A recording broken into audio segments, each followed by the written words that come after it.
Sound. இன்றைக்கி விநாயகர் சதுர்த்தியுமா பால் கொழுக்கட்டை பண்ண போகிறேன். பார்த்துக்கோங்க. தேங்காய் பால் எடுத்துக்கிடுங்க. தேங்காய் திருவி தேங்காய் பால் எடுத்துக்கோங்க. 3 பால் எடுத்துக்கோங்க.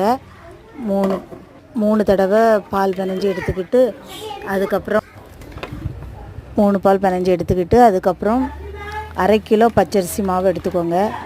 நான் பாக்கெட் மாவு தான் வாங்கினேன். புட்டு மாவு வாங்கியிருக்கேன். அதில் தான் செய்ய போகிறேன். புட்டு மாவு 1/2 கிலோ வாங்கி போட்டுட்டு அதுக்கப்புறம் கொஞ்சம் துருவின தேங்காய் எடுத்துக்கோங்க. துருவின தேங்காய் போட்டுக்கோங்க.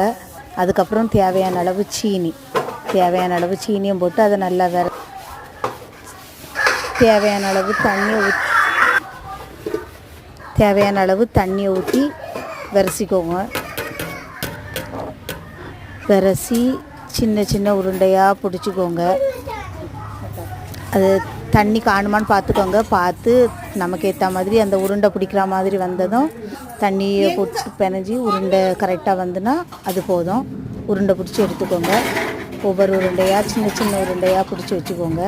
அப்போ தான் அது நல்லாயிருக்கும். பொடி உருண்டையாக பிடிச்சி வச்சுக்கணும்.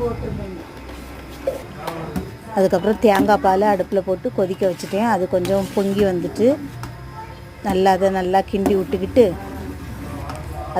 கிண்டி விட்டுக்கிட்டு இந்த உருண்டை பிடிச்சி வச்சுருந்தோம்னா அந்த உருண்டை அவ்வளோத்தையும் அதுக்குள்ளே போடணும். நம்ம போட்டு ரொம்ப நேரம் கொதிக்க வச்சு வேக வைக்கணும்.